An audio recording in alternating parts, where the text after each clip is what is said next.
So Billy, we're out here in the sticks. It's farms, horses, Cock-a-doodle-doo, roosters. Yeah. I mean, where are we headed? Phoenixville.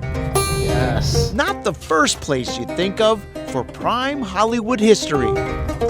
Bill, the two things I like about Phoenixville the most, there's no parking, and it's like time stood still here. Exactly. The Colonial Theatre is just that. There she is. A hidden treasure of the silver screen. Dude, what the heck? Look at oh my gosh. Do you believe this? We decided to check out this historic theater in our own special You gotta love that. Bill and Shane way. I think I'm getting a little emotional. They like us. They Really like us. us. Oh my God. The only way we know how. Hi, how you doing? Wow, we sold a sign up front. Oh yeah, we did that for you guys. You guys thank rock, you. man. Believe it or not, the Colonial Opera House, constructed in 1903, evolved into a premier destination for films and live entertainment during the 1900s. This is pretty much what the front of the theater looked like. You would walk through this door and the theater was behind these apartments and businesses. The 101-year-old 658-seat theater provided lots of entertainment for folks in Chester County. And still does. In fact, the whole town kind of relies on the success of this place. But more on that later. You see, in addition to all those things, the Colonial Theatre was also the site for one of the most popular 50s horror movies of all time.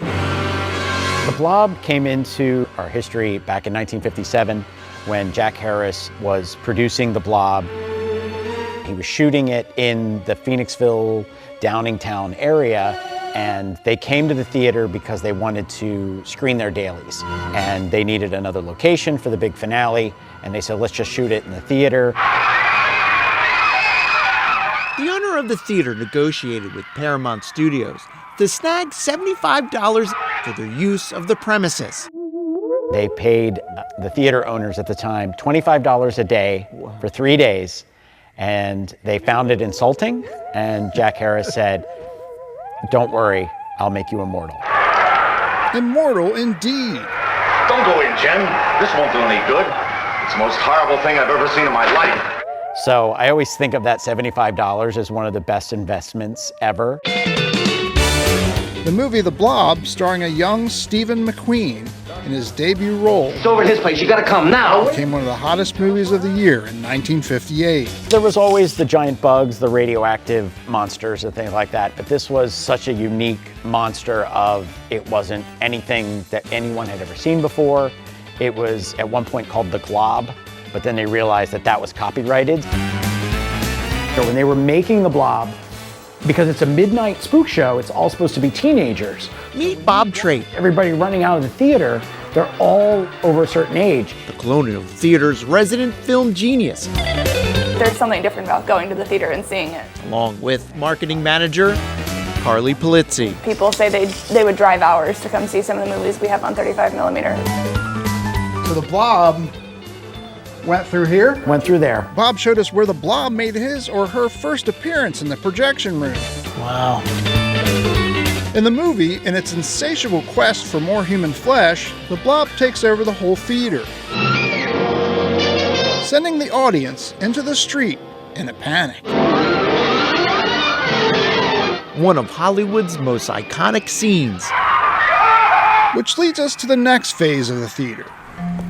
After enduring a slow period in the 80s and 90s, the Association for the Colonial Theater purchased the building and reopened it in 1999. A year later, someone got the bright idea to start a thing called Blobfest. There was a lot of talk about what the theater was going to be, what kind of films they were going to run, and there was a lot of questions, will you run the Blob? So that summer in 2000, they had a screening of the Blob. Blobfest was a hit, and it, well, grew just like the Blob. And it was the small event where it was a screening, and then there was a run out. Each year adding more events. And then there was, we'll get a couple of guests. We'll do a t-shirt. movie marathons, costume contests, a street fair, stage shows, and now there's even a blob ball. Now it is a major part of our identity. It's also part of our reach. Now attracting fans from all over the globe. Seeing people coming from New Mexico and Florida and Canada, that's just amazing. The one constant in the last 24 years is the reenactment of the theater escape scene. Hundreds of people run screaming in the streets.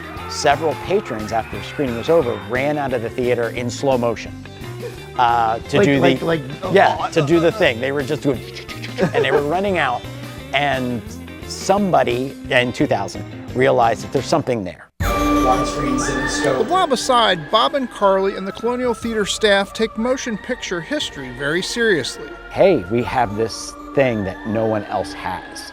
You can't manufacture it, you can't imitate it. I think the experience of watching it with a group of people, seeing it in a format you just can't pull off a shelf, I think that's part of it. The themed events are always changing, and they scour the earth for the best available 35mm prints out there. It's the thing. If you love sci-fi movies, if you love kitschiness and camp, we embrace all those things.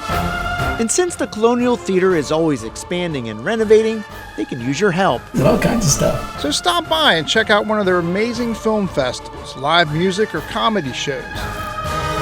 And why we were there, because we're Bill and Shane, we had to respect tradition. We are sci-fi nerds, after all.